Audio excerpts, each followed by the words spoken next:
Ladies and gentlemen, 3.7, the distributive property. Say it. The distributive property. Legitimately, the most important piece of mathematics that you're going to get, because it happens, you use it all the time. Grade 10, grade 11, grade 12, almost every problem they have to use the distributive property in some way, shape, or form. It's so good. Okay, so let's think about this. A soccer coach tells her players to jog a lap around the perimeter of the field. Thinking about it? Got a picture in your head? How could you use algebra being a combination of numbers and variables, to write an expression for the total distance run? Because you don't know the perimeter of the field, but you know a formula for perimeter. So how could you use algebra, a combination of letters and numbers, to determine how far they've run? Is this for everybody in total, or just one person? Do the perimeter. Just the team is going to go around. It has nothing to do with the number of people. Use perimeter, like add up all the sides. Like plus length or side plus side plus length, something like that. So I'm hearing this. Is that a good answer? No, that's area. So what's our formula for perimeter? Side to side plus side plus side. Okay, but it, Side times 4. Side times no, that's But the it- side a soccer field is Well, side if by. it's a square, right? Okay, Plus side times soccer field typically isn't a square. It's a rectangle. It's usually a rectangle. But isn't a rectangle a square? No, a square is a rectangle, but a rectangle is not necessarily a side square. square plus side So square. if we had, well, we're not going to square anything. We have length plus width plus length plus width. Yeah? Can you guys simplify that in any way, shape, or form? 2L plus 2W. Oh, we can group our like terms. We've got 2L squared plus 2W. So Jimmy says, oh, I know how to do that. Perimeter is 2L plus 2W. And Sarah says, well, I don't think so, buddy. I think it's L plus W times 2. Yeah, are we ready? Who's- Same thing. Ah, this, my friends, is an example of the distributive property. They're both correct. They both say the same thing. Okay, here we go. Investigation. Complete the table. Use algebra tiles if helpful. So what we're going to do is we have this little chart here, and we're going to be looking at it and saying, okay, what's the length of this rectangle, Did you just erase that? and what is the width of this in our little rectangle? box. With dimensions of algebra tiles here. When we are working with x squared, the dimensions are x and x, right? It has side length of x. When we're working with the x tile, which has an area of just x, it has a side length of x, and what's this side length? 1. Yeah, just 1. X. Oh. Just 1. If it were x by x, it would look like this, right? And then our unit tile has the side length 1 and 1. Okay, so that's really helpful information. That's what tells us that this is 1 here and 1 here for a total length of 2, and this is x plus 1. And I'm going to fill it in on my booklet so that we can all do this together. So we're looking at our first rectangle. What is the side length here? What's the width of it? 1x. Plus X 1. plus 1. Okay, so the width of this guy is x plus 1. What's the length? 1 plus 1. Yeah, so the length is just 2. So maybe what we have to do before well. Now, just like we did before with counting algebra tiles, we need to get the area. Well, the area of this is just our algebra tiles added up. We have 2x plus how many unit tiles? Plus 2. Ah. Now let's write that according to this equation. Length times width. So our length was 2, and our width was x plus 1, and we ended up with 2x plus 2. I didn't leave you a lot of space there, did I? Well, that's fine. Thanks. So print really neatly. And by the end of this, we're going to start to see some connections between Yeah, I can see Plus that. 2. 2x plus 2. It's just this. It came from this column. So it's the same thing as that, like on the other side, the equal sign? So we basically said width times length equals area. That's all we did, right? Because the area of a rectangle is length times width. So why do we have to write Okay? So we're going to start to see a pattern here. Let's go to the second one. What is the width of the second one? X squared plus 2x. So this side length is just 1? x. X. Plus This side length is 1. This side length is 1. So we have x plus 2. Wouldn't it be x squared plus 2? No, we're just looking at the side length. Oh, yes. And we talked about this x squared tile has a side length of x. Okay, what is the length of this rectangle? What's the side length here? X. Just x. And now, just looking at it, we can figure out the area. We have an x squared tile, and we have 2x tiles. So we have x squared plus 2x. But you said we couldn't do 2 like x squared. We're doing area now, So you're basically just so we're just adding counting the squares blocks. in. Yeah, we're just adding up the blocks for area. This covers the area of x squared. These guys each cover the area of x. Okay? So now let's put it together in our equation. We have length times width. Well, that's x times x plus 2. And what does it equal? It equals the area, which is x squared plus 2x. I am not getting this. It's okay, we have 2 more to help us get it. Wow.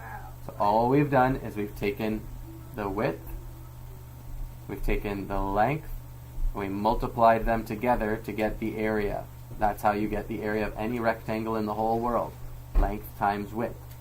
But those Okay. boxes are so weird. Like, okay, like you gotta do the x plus the 2 and then the x and then the x squared. plus Everything the in math is weird. Maddie, we're just taking the dimensions. So let's do this one again. Let's take the width. No one answer. Try to do it in your head. What is the length of this side? This is the width of the rectangle. So we're not talking about the whole area of the rectangle. We're just talking about this side. Could I answer? No. Please do. 5x. Okay, so that covers 1, 2, 3, 4, 5. 6, 7. But Oh, that's, yes, so 7x. so slow down. Is this length the exact same as this length? From here to here, is that the same as this? Oh! So how long is it from right here? 2x plus 5. Ah, thank you. 2x plus, okay, 5. We have the length x and the length x, and then we have the length 1, 1, 1, 1, 1. That's it. 2 x's, 5 ones. Yeah? Sammy, what is this length? 1x. Correct. Just x is good, right? Now we count the area. So now we're looking at our actual tiles. How much area are we taking up? Well, we have 2x squared tiles. 2x squared. And we have 5x tiles. So plus 5x. That's the space that we're taking up. So then you write the whole squared thing? Now we're going to write it just in what it tells us to do here. Length times width. X times 2x plus 5 equals area. Well, we discovered that our area is 2x squared plus 5x. Okay?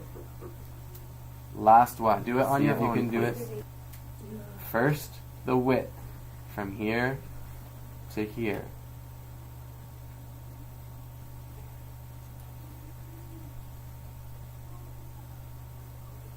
Wait. The top end? And then this length just has, okay? Good so far? Yeah. Okay, now count the tiles and print what is the whole area. So how many x squared tiles do you have? How many x tiles do you have? How many unit tiles do you have? 4x squared. Plus 6. Plus 6, X. 6x. Good? I get it. Now, since the area of a rectangle, every rectangle in the whole world that you ever see in your whole life, is length times width. Okay? So let's show that. We've got length is 2x times width, which is 2x plus 3. And that is equal to 4x squared plus 6x. How do we get the two? So okay, so in the first example, Mhm. how do we get that thing in the brackets and then the thing on the other side of the brackets? Like the 2 in a bracket, x plus 1 bracket. Okay. How do we get that? Yep. Just exactly what it told us to do. It said to do length times width in this column. So we took our length, which is 2, and we multiplied it by our width, which is x plus 1. So can't you just leave it like that? This is one way to write it, and this is the exact same value written a different way. That's what we're learning today, how to write it both ways. Okay? Why don't we need to know? Sometimes it's beneficial to have it like this. Sometimes it's beneficial to have it like this. Okay? We don't know what x is. X could be any number in the whole world, and this would still be true. This statement would still be true. We can double. Okay. Now I'm going to give you a minute to think about this. You're going to look at the last column, the equation column, and describe how you could start with the expression on the left side of the equation. So we're just still in here. You've got an expression on the left side and an expression on the right side. How can you get, without the rest of this chart, from the left side of the equal sign to the right side of the equal sign? Swap them. So just think about that for a minute. Look at your column or mine on the board. It makes no difference which one you look at. How did you get from the left side to the right side? How could you get from the left side to the right side? You should be able to see some connections, some similarities in the terms on the left side and the right side. Okay, we're looking at connections. Let's look at the second one. In the bracket, we have x plus 2. So we have 1x and 2. Now down here, we have x squared. So how did we get x squared? Because we're trying We have x times x for x squared. And we have x times 2 gets us 2x. How do you know? Now these statements on the left side of the equal sign and the right side of the equal sign are exactly the same. How do we know that? Because length times width is the area. And we have length, width, area. We know those for sure. On Okay. the test, are we gonna have to like define? So it let's there? look again at the next one. Here we have 2x plus 5, and that turns into 2x times x plus 5 times x. Well, how did that happen? We multiplied each of the terms in the width times the length. X times 2 times x is 2x squared. X times 5, 5x. Making sense? Yeah. It's just length times width equals area. This is the distributive property just demonstrated in an investigation. Okay? All we did was you take your term that's outside the bracket, you multiply it by both terms that are inside the bracket, Shouldn't it be multiplied? and you get the new statement, which is exactly equivalent to the old statement. Shouldn't we It's- multiply the terms inside the brackets first? Is Are it they always connected better? by multiplication? Or no? No, they're connected by addition, and they're different tiles. This one is x tiles, and this one is unit tiles, so we can't simplify that anymore. Olivia. Is it always like if you're doing 2x times 3, is it always gonna have an x at the end?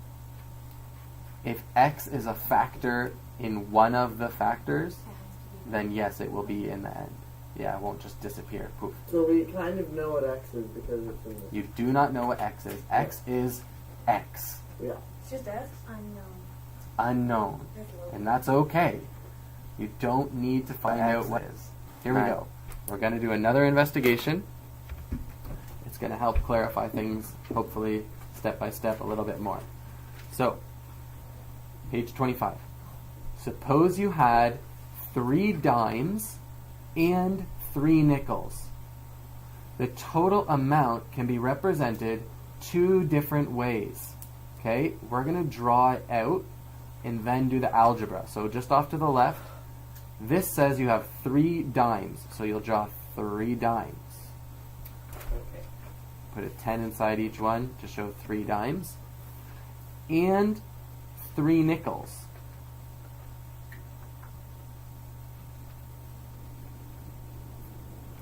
So this way of doing it, you're thinking of first your 3 dimes together, which is how many cents? 15. 3 dimes, 30. 30 cents. Oh, that's the And then you're thinking about your 3 nickels, which is 15 cents, which gets you a total of 45 cents. Okay. Over here, you're thinking about it differently. You're thinking about a dime and a nickel together. So you've got a dime and a nickel. But you have that 3 times. So we can draw our combination of dime and nickel 3 times. Now if we're thinking about it differently, does that mean it's going to be a different amount of money? No, we still have 3 dimes and 3 nickels. Let's do it algebraically. Now we're using BEDMAS again. So now we're talking about what's in the brackets first. 10 plus 5 is 15. 3 times 15 is? So we have the same amount of money, but the problem was represented in 2 different ways. Okay? This is an example of the distributive property. All we did here, technically, 3 times 15 is the same as 3 times 10 plus 3 times 5. Or if we drew our arrows like we're going to for our next example, 3 times 10 plus 3 times 5. This 3 gets distributed to both parts. Okay? Alright. Forget about that one for a second. New one. Suppose you had a pile of nickels and you added 2 nickels to the pile. And you want to find out how much money you have. Okay? So how would we represent that algebraically? How would we represent the pile? Sure, we can use any unknown value. You could use P for the number of nickels in the pile. Let's use X just because we're getting used to that. So let X be the number of nickels in the pile. So how many nickels are in the pile? X. Yes, we do. X, and then you added 2 more. So X plus 2. Does that tell you how much money you have? Yes? Yeah. No, it does not. In a way. How Times much is 5. each nickel worth? 5 cents. It's worth 5 cents. So every single nickel in the pile has to get, you multiply that number by 5, and that will give you your amount. Okay? We don't know how many. So look at this. These guys and these guys are each worth 5 cents. So for every nickel that was in the pile before you added 2, they're each worth 5 cents. You have 5 times the number of nickels that were in the pile, plus 5 times the 2 that you added in. So now we could simplify this a little bit. It's 5x plus 5 times 2 is 10. This is the amount of money in the pile. If you counted your nickels before adding 2, you'd be able to put that in for x, and you'd get the amount of money in the pile. All this just to show you that writing it this way, your pile plus 2 multiplied by 5 cents each is the exact same as this statement is the exact same as this statement. That's the distributive property in action. Okay? You have a little bit of space for notes just underneath there. Okay? And this is what you're going to write in there. The distributive property. Right there. If you learn how to use the distributive property, and you learn how to use it well, you will be on your way to so much more math in the future. Successful. Okay? The distributive property simply says this. And it's just short. If you want to wait till I'm done and then copy it, that's probably a good idea. You can use the rest of your space to do this.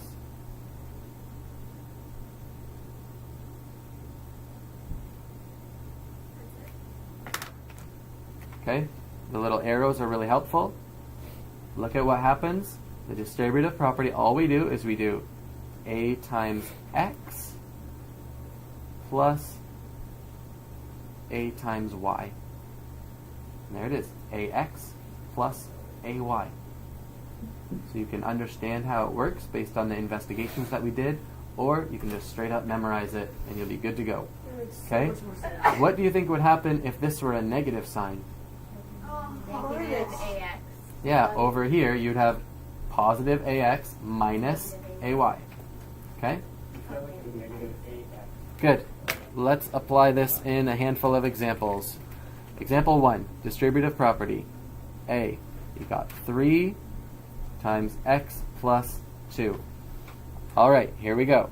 To apply the distributive property, I need to multiply both terms in the bracket by 3. So I draw my arrows. 3 times x is 3x. 3 times 2 is 3x plus 6. Okay? B. B says negative 5 times 4m minus 3. So I can't combine anything inside the bracket. Here I'm dealing with m's, and here I'm dealing with units. So that's as simplified as it gets inside the bracket. But we can use our distributive property. Negative 5 times 4m. We're multiplying negative 20m. And negative 5 times negative 3? Positive 15. Very nice. Good stuff. So when I distribute the negative term, negative 5, we use the same rules as our integer multiplication. A negative times a positive is a negative, and negative times a negative is a positive. Okay? C. C says 2y plus 5 times negative 4. Now, how is this one a little bit different than what we've done so far? There's a what's it called? No, it's called not number. There's multiplication. Constant or a Yeah. binomial or a monomial? Yeah. In this one, it's in a different order. The binomial is first and the monomial is second. We typically like it the other way around. In your final answers will all be the other way around if you get to that. But it really makes no difference whatsoever. It's still just saying that this negative 4 needs to be distributed to the first term in the bracket and the second term in the bracket. So, doesn't matter which way you do it in, but we're going to start, because we always want to arrange our final answer with our highest degree of variable first. So we're going to do negative 4 times 2y, which is negative 8y, negative 8y. And then negative 4 times positive 5. Our final answer is negative 8y minus 20. No, minus 20. It's this minus that. Okay, if you want to say it your way, then you'd have to write it like this. You'd have to do negative 8y plus negative 20. which would then not be completely simplified. You'd have to do another step and write negative 8y minus 20. Oh, look, that's what we have there, so don't need this. Oof. Sorry, I gotta raise this back up. Okay, D. D is also going to be a little bit different. You're going to identify why it's different. Why is it different? Because you have one more number. We have a whole nother term inside the brackets. It's a trinomial, not a binomial. Do you think we switch up our strategy? No. This monomial, Samuel, needs to get multiplied by every single thing in the brackets. So, 2 times 5a squared, 10 squared. 10a squared. 2 times negative 7a Negative 14. minus 14a. 2 times 2, 4. positive 4. There we have it. Look what happened when we distributed to a trinomial. Our final answer was also a trinomial. Okay? Good job. So the distributive property can be applied to polynomials with any number of terms. We can write that. This is a little note underneath example 1. Stick with it, guys. The distributive property can be applied to polynomials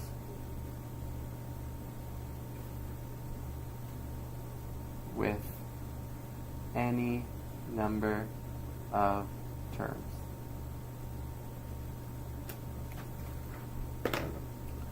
Okay. Example 2. Still just using the distributive property. Everyone has this note. The distributive property can be applied to polynomials with any number of terms. It's gone. Example 2. We're going to simplify using the distributive property. Again, it's not any different. We're going to use the exact same steps that we've already used. We've got x, and then in brackets, x minus 3. Well, how are we going to distribute this? X to the power of 2. Good, so we've got x times x, which is x to the power of 2, or x squared. And we have x times negative 3, Negative 3. which is negative 3x. Done. Okay?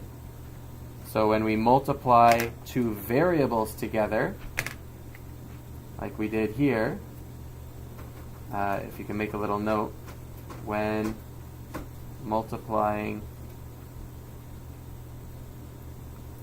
two variables, comma, use exponent laws.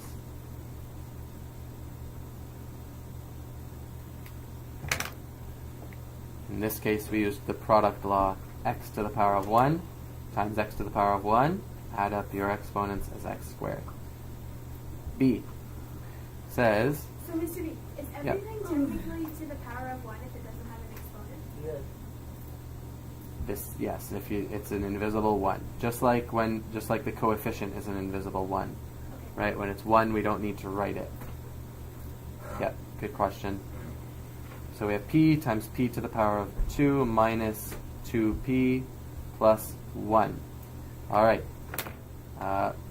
Ronnie, what's our first term in our simplified polynomial going to be? We're going to do p times p squared. Yeah, which is squared. Well, p squared is already here. I'm multiplying it by another p. So now I don't have 2 factors of p, I have 3 factors of p. So it's p cubed.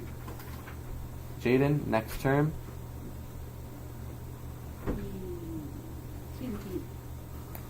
3p, my bad.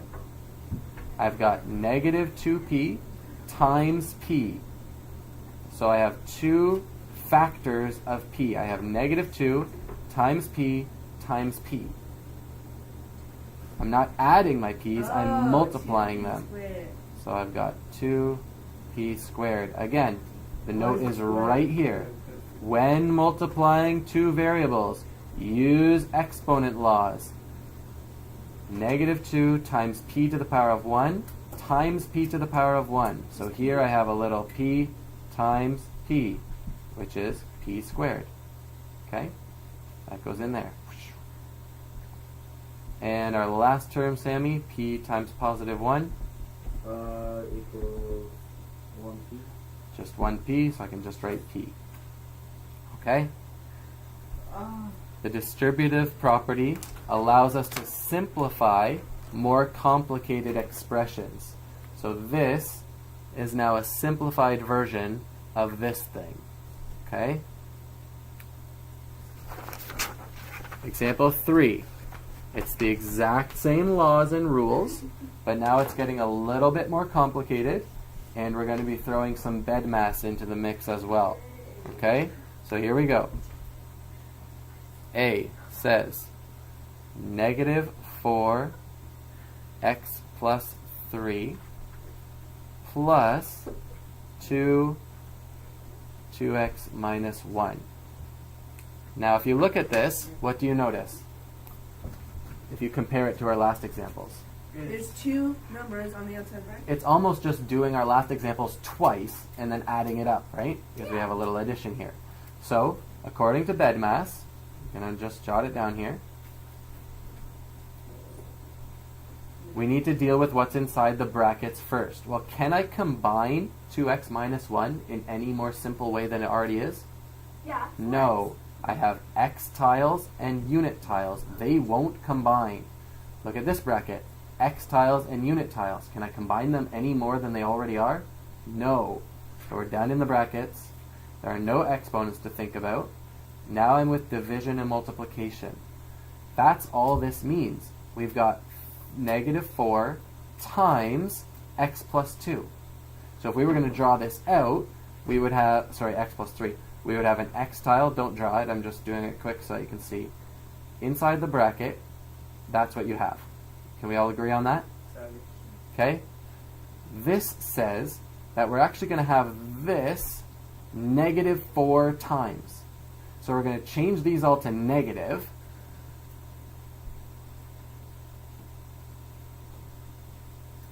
And then you're going to have that 4 times. Well, that's the exact same as multiplying your x by 4 and making it negative, and multiplying your 3 unit tiles by 4 and making it negative. Okay?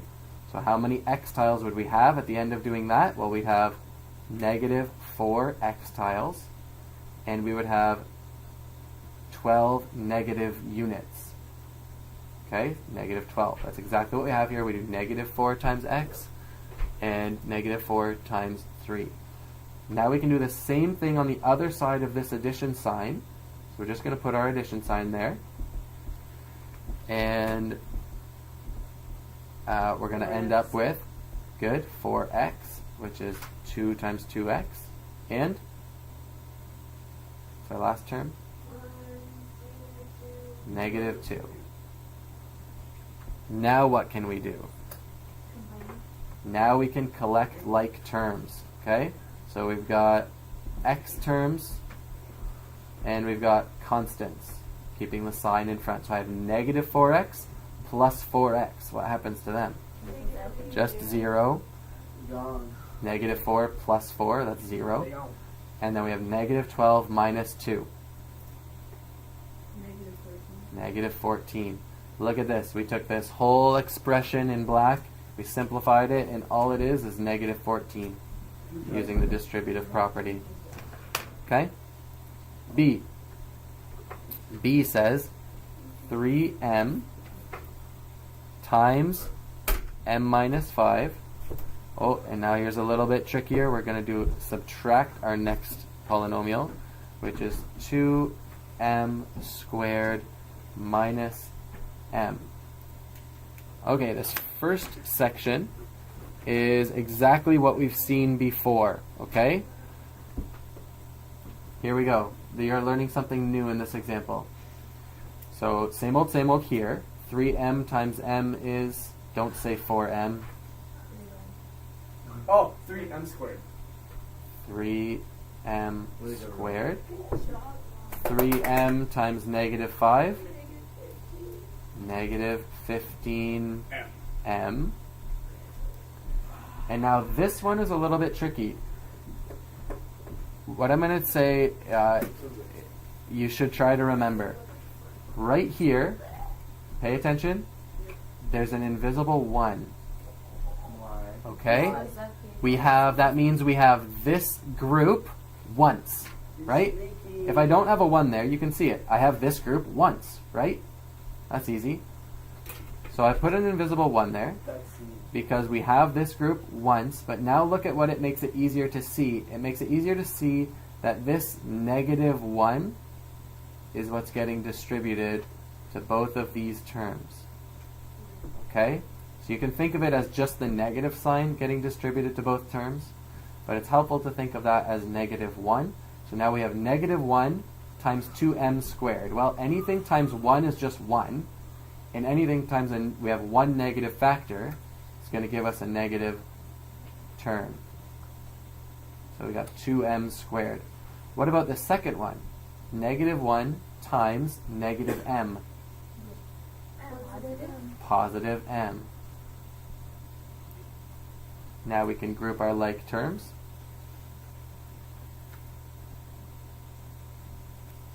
And write our simplified expression. How many m squareds do we have? Well, we have 3 minus 2. That's going to leave us with just a single m squared. And how many m's do we have? We have negative 15 plus 1. Negative 14m. Try to get your sign correct right away too. Don't just get the number, get the sign as well. Okay, so the new thing that you learned here is that this negative sign, because there's an invisible 1 here, can get distributed to both the terms of the next binomial in the exact same way that this term got distributed to both terms in the next binomial. Problem C. C says, and now we're dealing with fractions, 1/2 This is so tedious. 2w minus 6 minus 2 over 3 9w minus 6. Okay. Are we going to use a different strategy here? No, sir. No. Exact same strategy. So, here we go. 1/2 times 2w. Good. Half times 2 is just 1/2 of 2, which is just 1. So we're just left with w. And then we have a half of negative 6. Negative 3. Maddie, start throwing your sign in front. Yeah? Otherwise you might miss it when you're doing it for real. Okay. Negative 2/3 of 9. So we just think of it as 2/3 of 9. So 1/3 of 9 is 3. 2/3 of 9 would be 6. And we keep our negative sign. Another way to think about it, guys, is how do we multiply fractions? Top times top, bottom times bottom. So here you would have 18 over 3, which reduces to 6. We got negative 6. Okay, 2/3. Would it be negative 6w? Oh yeah, good call, negative 6w. Thank you, Maddie. Negative 2/3 times negative 6. So we have a negative times a negative, which means it's going to be positive. And 2/3 of 6 is the same as 12 over 3, which is 4. Collect our like terms. Go ahead and write your final answer, and then check up here to see if you got the same thing.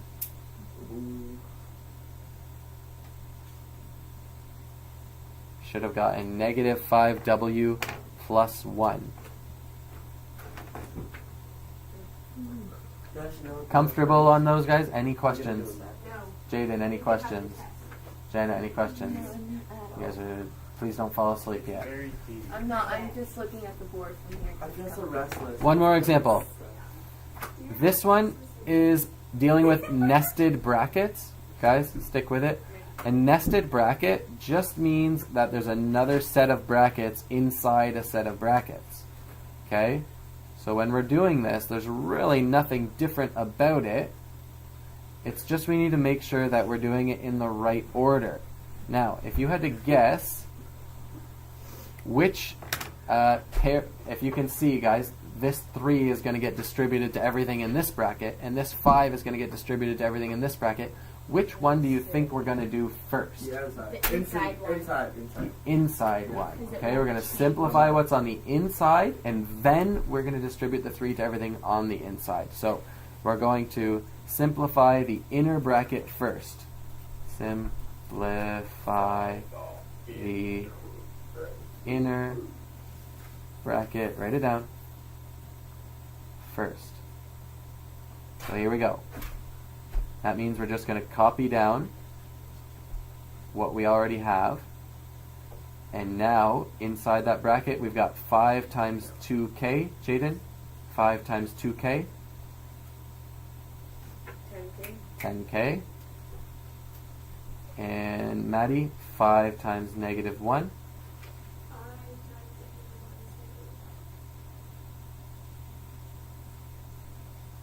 Next step, Ooh, what happened to our 5? it got distributed. So this right here, 10k minus 5, has the exact same value as 5 times 2k minus 1. Literally exactly the same value, no matter what k is in the whole world. They will add up to be exactly the same. Next step, using proper math terminology. Starts with a D, rhymes with distribute. Yeah, like the 3 times the 2 and then the 3 times Yeah, use the word distribute. Distribution. Distribute the 3 to each term inside the polynomial. So, 6. 6